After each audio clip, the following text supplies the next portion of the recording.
Hey guys, welcome to the MindBean Podcast. If you're watching YouTube, welcome, and thank you so much for watching this channel. If you're loving it, please subscribe and let me know what other topics you want to talk about. Now, the MindBean platform is all about growth. It's about doing more of what inspires you so that you can build your purpose-driven and profitable business. We give super practical tips on what to do in your business if it's struggling, how to increase your sales, your bottom line, but most of all, what you need to do from the inside out to be the entrepreneur that your business really needs. So welcome, I'm super excited to have you here. Now, today I'm going to talk about something that is really interesting, and it's something that could profoundly change the results in your business and in your life. And I'm going to start off by telling you a story.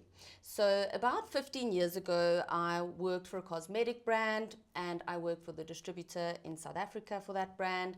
And we used to have these budget day sessions, okay? And what I mean by that is I would have to present the strategies for the region and the brand, the sales numbers, the bottom line, the cost, and it was probably a book about this thick, right? And the CEO of Chanel Global would fly out and sit with us for a full day, and then we would have a series of events after that.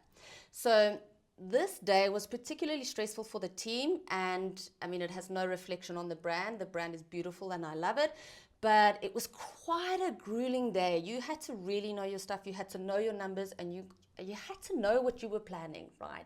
So a lot of prep went into it. And I got sort of thrown in the deep end. It was the first time that I was going to present, and I was really nervous, okay? And I remember thinking, oh my word, I just would rather break my leg and end up in hospital than actually have to do this. So that's how stressed I was, although I was quite excited for the challenge because I knew that I was going to grow, and I just love business and number crunching, so I enjoy that process as a whole. And so I presented that day, and I knew that I had the right strategy. I knew that I knew my numbers. I mean, any question they asked me, I could answer. But a lot of the time when somebody gave feedback that, oh, well, maybe this isn't right, or you should consider that, I started to kind of crawl back into my skin and give a response that didn't really make me seem confident because I didn't have the confidence. So I would say, okay, maybe you're right. I didn't really think of that. Okay, no problem, I'll change it. And when deep down, I actually knew that what I was proposing was right. Okay, and I knew that it was right for the region. And after this meeting, the CEO of the company came to me and she said, you know what, Jen, you need to up your confidence game. And I said to her, what do you mean, right? And she was a mentor of mine. She was a really successful entrepreneur. So I grabbed every word that she gave. And she said to me, Jen, let me tell you a story.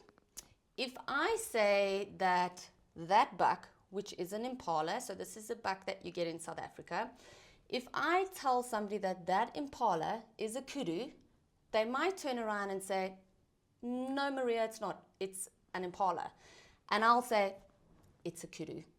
And I stick by my word, they will be convinced it's a kudu. And basically what she meant is that we underestimate the power that confidence has when it comes to influencing other people, okay? And that is a really powerful tool that you need to have if you're building any business.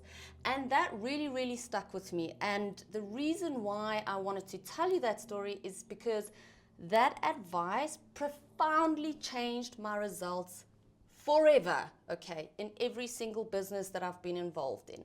And so today I wanted to take you through 4 easy steps that will help you be taken more seriously as an entrepreneur, but also get people to take your business seriously so that you can have credibility and trust. And trust, my friends, equals sales, okay? So we all know how difficult it can be to sell yourself. So how many of you have instances when you have to give a price and it makes you cringe? You're just so worried that you're charging too much. Or maybe you have to sell stock to a wholesaler or a retailer, right? So you have to pitch not only your product, but those people have to believe in you. Or maybe you have a service business. Maybe you're a digital specialist, right? And you're an agency and you have to pitch your services to a client or potential brand that wants to take you on. How many of you are really nervous when it comes to that, and you would rather break your leg than actually put yourself out there, okay? Because deep down you just don't feel good enough and it makes you squirm and you feel like you're being judged. Okay, you are not alone. It's super normal, but learning the skill, learning these 4 simple steps will help you get credibility. It will help you sell yourself better and your business, and it's also going to improve your life. So if your business is struggling at the moment and you're not making sales and it's not profitable and you're sort of trying to survive and you're in panic mode because you don't know how you're going to make it through the day, the week, or the month, it's usually not a symptom of external factors or events. Like, it's not that you don't have enough time. It's not that the economy is bad, although that might have an impact. It's usually not because someone in your team has let you down, or that, you know, your clients, if it's a service-based business, are trying to squeeze you for every penny. Normally, it's a symptom of something that's happening beneath the surface, aka it's usually a symptom of something that's happening within you. Okay, which brings me to my first topic, or first step, which is learn to be authentic. Now, when we're building a business and we are subconsciously very worried, we have self-doubt, we don't feel confident, we don't feel worthy, so we tend to focus on this future person or this facade that we believe we have to be credible as an entrepreneur. Okay, in other words, we believe that we have to be a certain type of person for people to buy into us, to buy into our business, and to buy into our product, and to feel good enough or worthy, because who we are is not good enough, right? So there's one thing that I'm going to tell you, and I really want you to listen to this because it is so true. When I tell you this, you're going to start looking out for it and you'll pick it up straight away, especially if you're an empath or you have ADHD. You can see through this quite easily, but inauthenticity shows. Okay, you cannot fake it, I promise you. And I'm going to tell you a really honest story about when I started MindBean. So I've worked with various businesses over the years. I'm a shareholder in a global business. I've built a successful PR and events business. I've had a product-based business, which I lost interest in and never carried on. But I've had various businesses in my life, and I've had a lot of success in my life. And still, when I was starting MindBean, I really struggled to have the confidence in myself. You know, I thought, are people going to think I'm a fraud? I thought I had to sort of act a certain way or be a certain way, even though I coach the stuff. Okay, so it even happens to me. And the first time that I started shooting videos, I had written out a script. I was so particular about what I wanted to say. I was looking at everyone else online. I even started to mimic how they spoke or speak. And I promise you, I was so nervous in those first videos, and I look back now and I realize it was completely unnatural for me to be that way, right? Because I was trying to be someone else, and it shows, okay? In fact, if you want to see one of the first videos, comment and I will send it to you and you will see what I mean. So it shows you cannot fake it, okay? Even if you become an actor, and some of us become really good at it, we pretend we have all the answers and our business is going to solve every problem. Your body language, the self-doubt that's underneath, the unnatural discomfort you feel because you're not being true to who you are, it shows. And consumers can pick it up straight away, okay? If there's one thing I can tell you about business, is that you have to remember we are dealing with humans, okay? We're not dealing with chatbots or AI, we are dealing with people. And if you are going to try and be perfect as an entrepreneur, or what you believe to be perfect, as an entrepreneur, as a businessman, as a brand, or when you're pitching to clients, you are going to look suspicious, okay? Because why? Humans naturally are not perfect. It's unnatural for humans to be perfect. So the minute you do that, the person on the other side, who's a human, is going to pick up that something's not quite right. And what happens then? They're not going to trust you, right? Because they know you're not being authentic. When I get sales calls, and I get a lot, because obviously we have our brand in probably, I think it's like 53 countries around the world now. I need to do an uptake on the count. But I get a lot of sales calls daily with companies that want to work with us, like CRM companies, social media companies, digital companies, you name it. And I can tell you now, the companies that sell me the fact that they have every answer for our business, and the companies or people that are doing the pitch or the sale that don't ask me questions and pretend they know it all, those are the people that I'm suspicious about, and I actually cut the call. Because I know from the start they have no interest whatsoever in what we truly need as a business. And number two, I don't trust them because it makes them seem vulnerable, right? So if you aren't authentic about what your strengths are, what your weaknesses are, and I'm going to give you an example, your client or your customer is going to be 100% suspicious about you because it's not normal. Okay, so I'm going to give you an example quickly. If you're pitching to a client, okay, and let's say you run a social media business, right? And you want to run their social media campaigns, you want to do their CRM program, but they're also asking for SEO strategies. Now, in that meeting, you say to them, I can do your SEO, I can do your CRM, I can do your social media, and we're going to give you these results, and you don't ask them questions, and you overpromise on something you can't commit. Trust me, it's going to show. What a better route that you should take is to say to them, you know what, SEO is not my strength. My strength is CRM and social media. I know that I can deliver there for your business. Either you can give us a shot and we can try, and if it doesn't work, we don't charge you on SEO, but it's not our forte and it's not our core business or strength. I cannot help you in that division. Saying that you cannot help someone or don't have the answer is a strength. It's not a weakness, okay?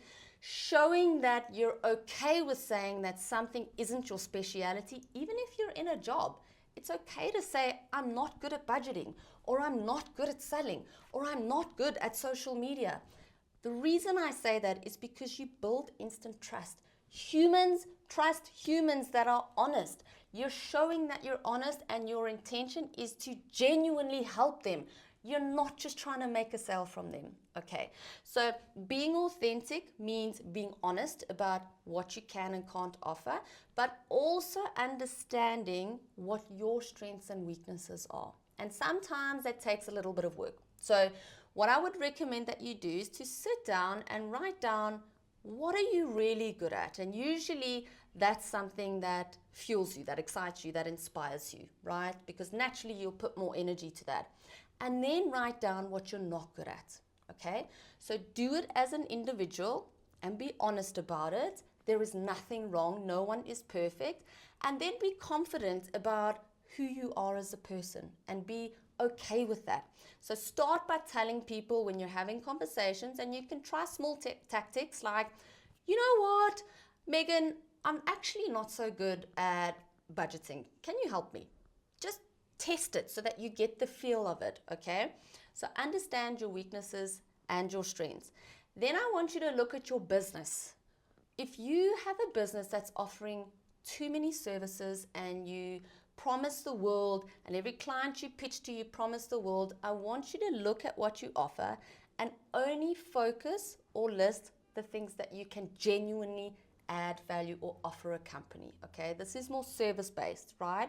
So understand yourself, and then understand, which is the third part of the exercise, is what you stand for as a person, right?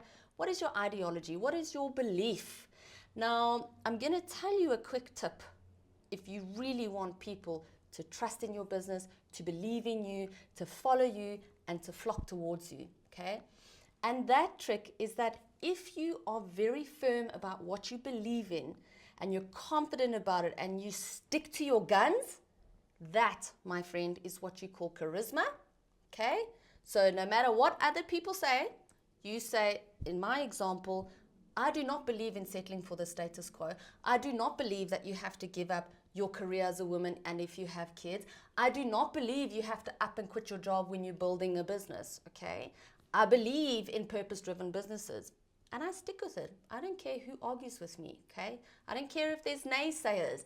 I have women from the 80s babies, right? Well, we were the babies, that say to me, you know what, you work too much, you need to spend more time with your kids, you won't be a good mom. I don't listen to any of them, okay? I stick by what I believe.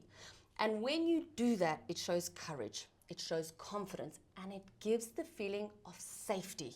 Okay, so this is what I mean by authenticity is the best way to sell yourself. Why? Because customers want to feel safe in their investment in you as a business, in your product. Okay, so if you stick to your guns by what you believe, trust me, you will get people who flock to you. Okay, they will adore you, they'll follow you because they will feel safe. They will see someone who's confident, and with trust, as I said before, my friend, you are going to make sales, right?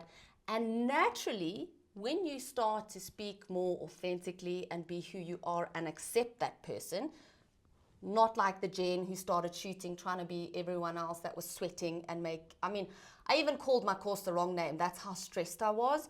You don't want to be that person. When you start being authentic, that is when you're going to start seeing results. That is when you are going to feel more confident, because you're not going to feel weird or uncomfortable by trying to be someone else, because it's not natural to you. Okay, so be yourself. Be okay with your flaws. Be okay with what your business cannot deliver and what it can, and be authentic. Okay, step number 2 is to genuinely care about the other person and show interest, right? Believe it or not, you will sell yourself better when you shut your mouth and stop trying to get the last word in. And I'm saying it harshly because I used to do the same, and still sometimes I do. And you start to listen, okay?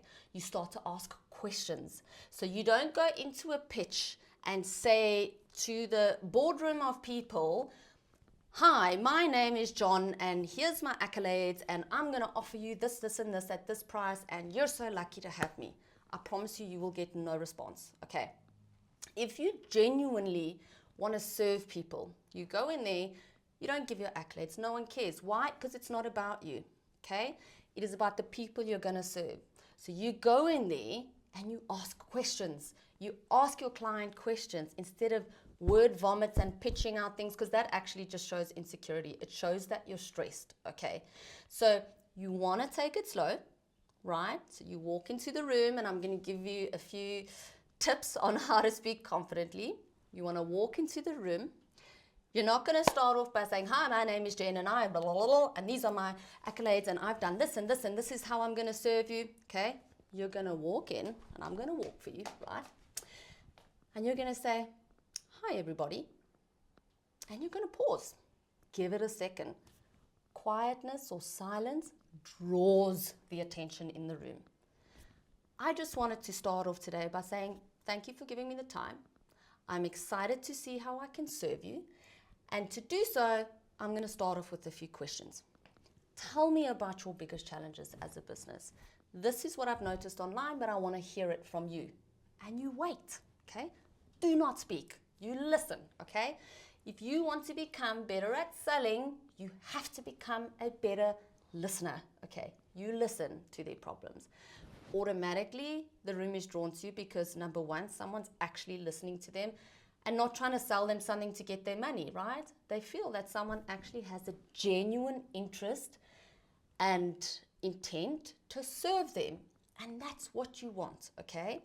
So you wait and you listen. Then you ask them, what is their dream solution? Where do they see it? What is their ideal situation, okay?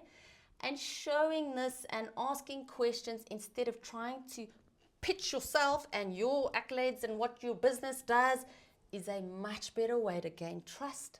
They know you have a vested interest in them. It shows that you genuinely can serve them. And if you can't solve a problem, you say, that's not my area of expertise or the company's area of expertise, but here's where I can really help you. Okay. Doing this and showing a vested interest in the people that you're talking to is the best technique to build credibility. Why? Because it shows that you're confident, right? So you think when people try and tell you a lie, they kind of overestimate, well, they not overestimate. What is the word? So they kind of blabber things out, okay? It's like word vomit. So they over-explain things, right? So they tell you this long story with all these details. Do you know that people do that when they're actually very nervous, right?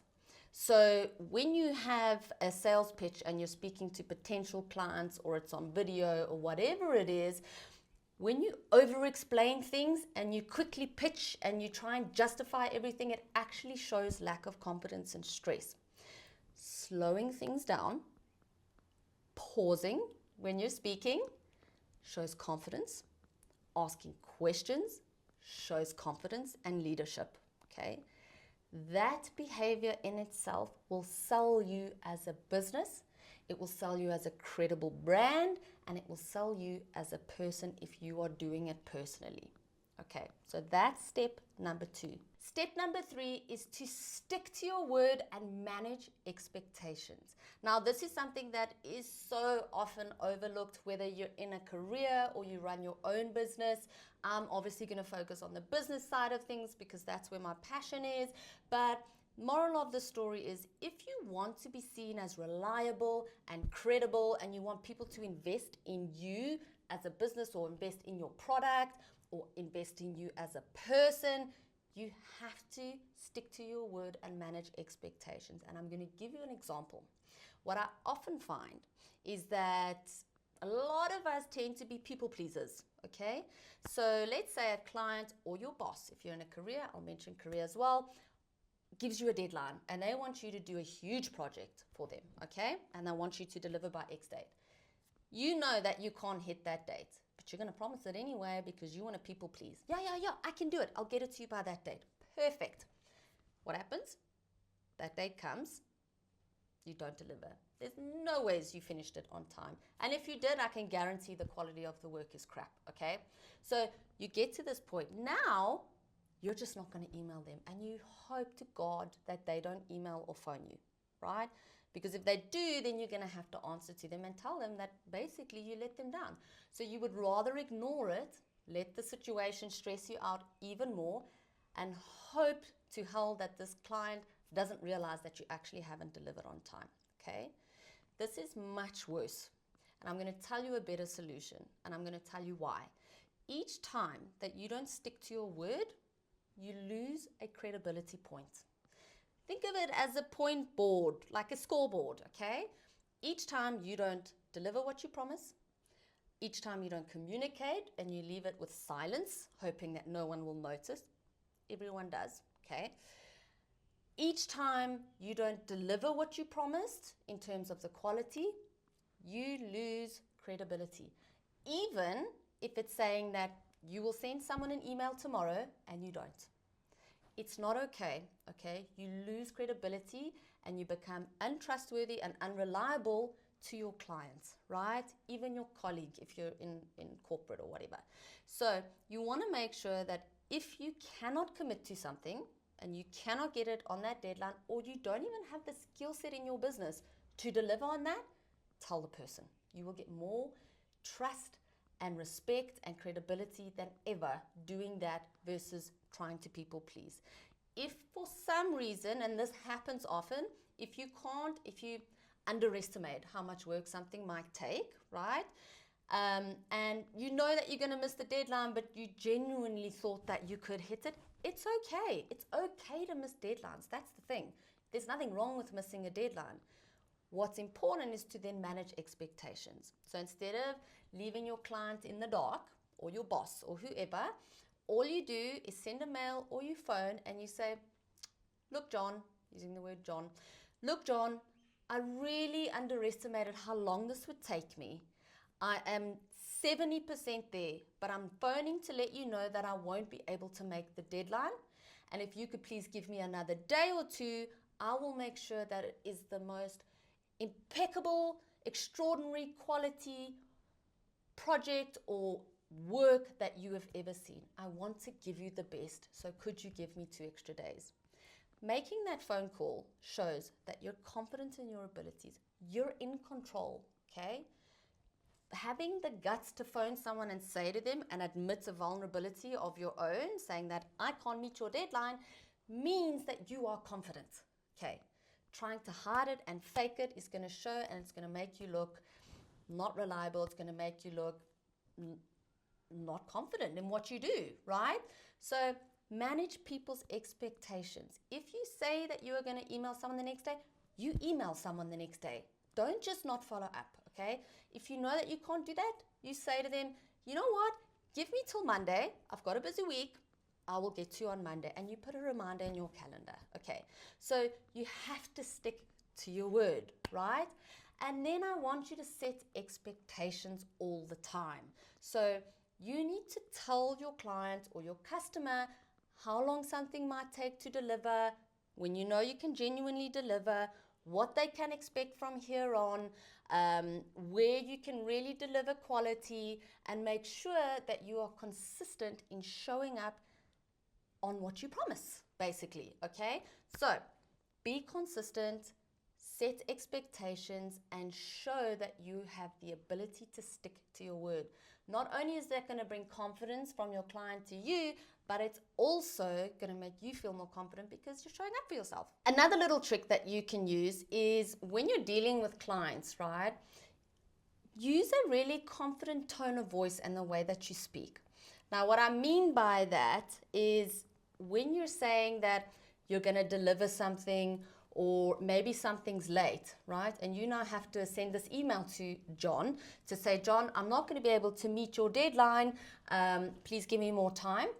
The tone of your voice and even your copy in your email is really important. So always think about the person who's receiving it on the other end, because emails, number one, can be miscommunicated and not received correctly, like you cannot believe, okay? So think about the person on the other end. When you're sending your email, you're not going to say, John, I'm so sorry, Belinda didn't do her job. It's unacceptable. We're not going to get it to you on time. Don't apologize, okay? You can apologize, but don't squirm and sweat and show that you're stressed. Your tone of voice is important and the way that you speak. In this case, you would say, John, I underestimated how long this would take. I appreciate your patience.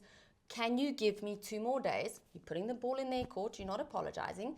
Can you give me 2 more days so that I can give you quality work versus rushing the job and sacrificing quality? And this is a really important point, okay? Each time, and remember we spoke about credibility, the scoreboard, each time you rush a job because you have overpromised, your quality suffers. And I see this with agencies. I've worked with more agencies than most, I think, from every country in the world, just about. Every time a job is rushed, I can see it, and I actually find it quite insulting, okay? If you deliver something to your client that has spelling errors, or they can see you haven't made the time to really analyze the numbers, if you're an agency or something of that sort, or let's say you're an interior decorator and they can see you've done a rush job and you haven't really thought about their needs, you're going to lose credibility points, okay? And they're not going to take you seriously as a business. So make sure that you deliver quality over quantity. It's not about pushing out volume, people pleasing. You want to make sure that you deliver quality work, because each time you overpromise, you don't stick to your word or manage expectations, your credibility score goes down, okay? So remember, being reliable is not about meeting unrealistic expectations or impossible tasks that you know that your business can't offer, right? Being reliable is when reality meets expectation. So if you manage expectations with your clients, and even if you're selling product, tell them how long it takes to deliver. Tell them the results that they'll get. Don't overpromise, okay? When reality meets expectations, you are seen as reliable and credible as a business. And then, my friend, you will realize that selling yourself is so much easier because you're not selling a lie. You're not overpromising. Okay, step number 4, and stick with me, you are doing amazing. Step number 4 is learn to serve, to lead, and influence. And I'm going to start off by saying, stop apologizing. Okay, so how many of you say things like, oh, I'm so sorry, I'm such an asshole. Or I'm such a procrastinator, I'm so sorry. Or I'm so sorry, I get so caught up in this. Stop apologizing, okay? You need to be able to serve others and lead and influence. And starting with that means that you have to be confident in yourself and you have to stop apologizing for everything. Why? Because if you keep apologizing for everything, you're going to feel that you're not worthy and that you keep making mistakes, right? Remember this, your brain only knows the stories that you tell it. It doesn't know the difference between reality versus the thoughts that you have. You have to start acting and behaving in a way and telling your brain stories that make you believe that you are a credible person, okay? So stop apologizing, be confident with yourself, and start telling yourself a better story. So how do we serve and how do we lead and how do we influence, okay? So being able to serve is critical if you want to sell yourself and your services or product in your business. And the reason I say this is because I often focus on the topic of the giving mentality. And what I mean by that is if you go into a room, or even if you're running a social media campaign, it shows through that as well. Remember, you can't fake it. Inauthenticity shows, okay?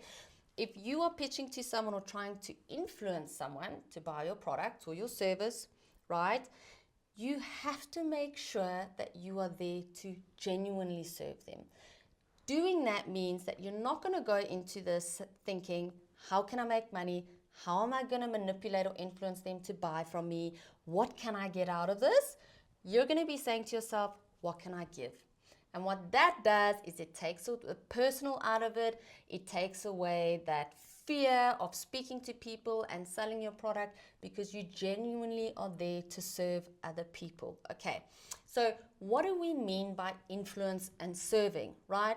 Well, being a leader means that you have the ability to influence. And what we mean by that is being able to change people's view on something, change their emotions around a certain topic or event or a business or product, right? Being able to influence how they act, how they behave, essentially purchasing from you or your business.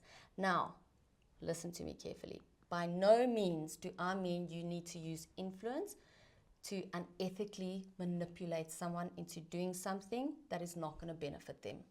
If you are listening to my platforms, I am telling you that I do not tolerate unethical manipulation, okay? You have to use it for the better good or bigger goal that you have in your business to genuinely serve, right? Now, to create a leader or to be seen as a leader or someone that's credible that people can buy into, right? You have to, number one, adopt the serving mentality or giving mentality. And number two, you have to be able to navigate negative challenges, right? And when you do that, when you realize that building a business and being an entrepreneur has a series of negative and challenging moments, you become a lot more resilient and you become a lot more comfortable in stressful situations, right? So you want to serve, you want to lead, and you want to be able to influence people. Now, part of that is being able to stick to your guns, like I mentioned earlier. So you want to make sure that you stick to what you believe in, that you don't do what I did in those budget meetings where I backtracked on what I was talking about because I didn't have any confidence. You want to stick to your guns, right? Instead of saying, oh, okay, maybe I should change it, you say, you know what, I hear your point, but I do believe that this is the best route.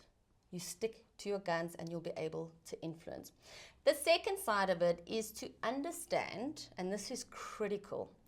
If you want to sell yourself, you have to understand that not everybody is the same. And what I mean by this is every single person in this world has a different set of values and beliefs that they've grown up with. And I'm not just talking spiritual, right?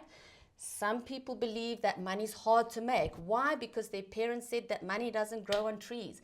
Some people believe that lawyers are sharks, right? So the minute they meet them, they have a bad taste in their mouth because their parents went through a terrible divorce and said bad words about lawyers, right?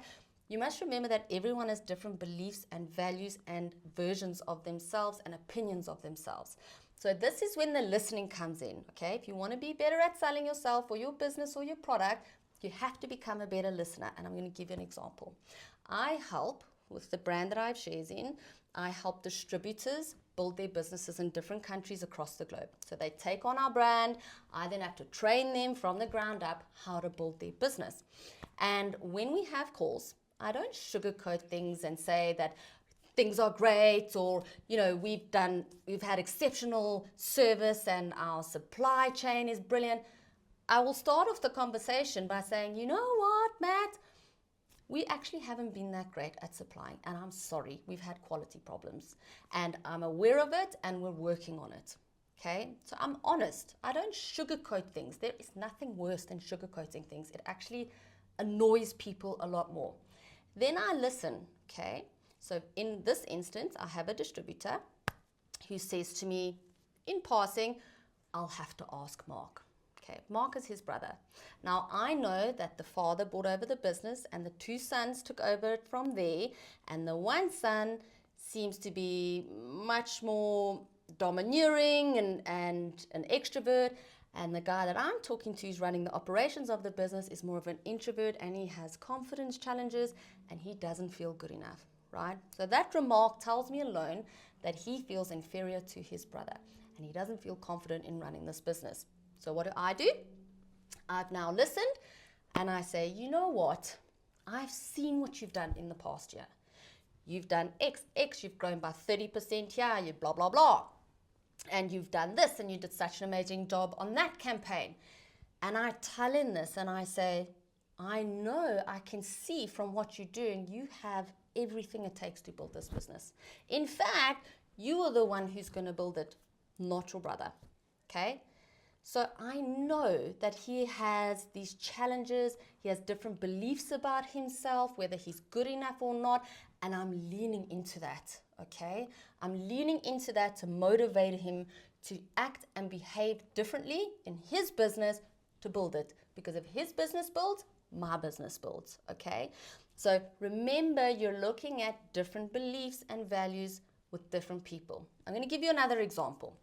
I was negotiating a business buyover, okay? And the number that the guy had was huge, okay? And so I didn't hardball and try and negotiate. I listened. What I realized is that it was very hard for him to let go, okay?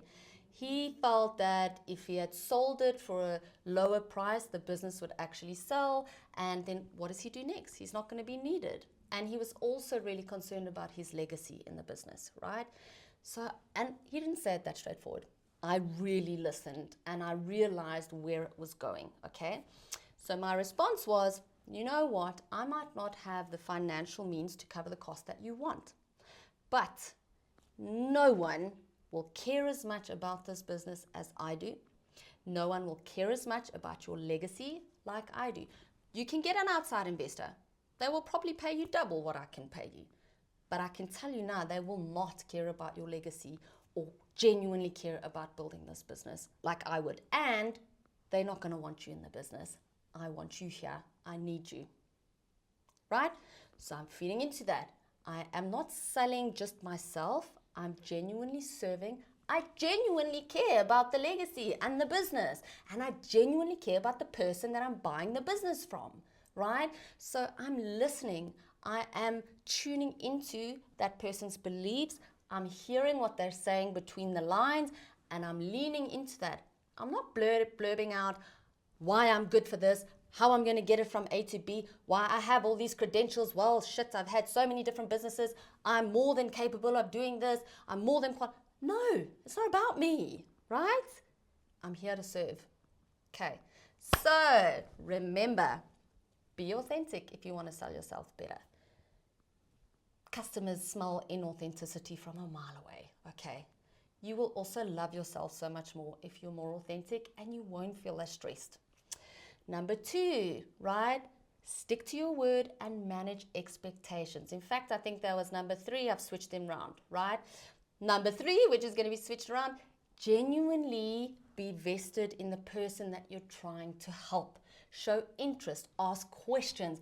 Don't walk into a room and mention all your accolades, okay? It's not about you. It's about the person you're genuinely trying to help. And number 4, stop apologizing. Learn to serve, influence, and lead. Stick to your guns. Remember that you're here to give and to serve. Understand that it's not about your perception or beliefs. If you really want to influence how people feel about something, how they behave and how they act, in other words, you want to get them to buy, you have to understand their barriers, their beliefs, their values, and that they're different to yours. Think of it when you have an argument with somebody, right? Why do people argue? They argue because they can't see each other's values, beliefs. They can't see through each other's lenses. So there's a clash. Both are not wrong. Both are not right. Just different. Okay. And with that, my friends, I say well done. I hope you enjoyed today's session. Thank you for watching. I love this. I love helping people. If you have any other topics that you do want to discuss, comment. I am here to help you.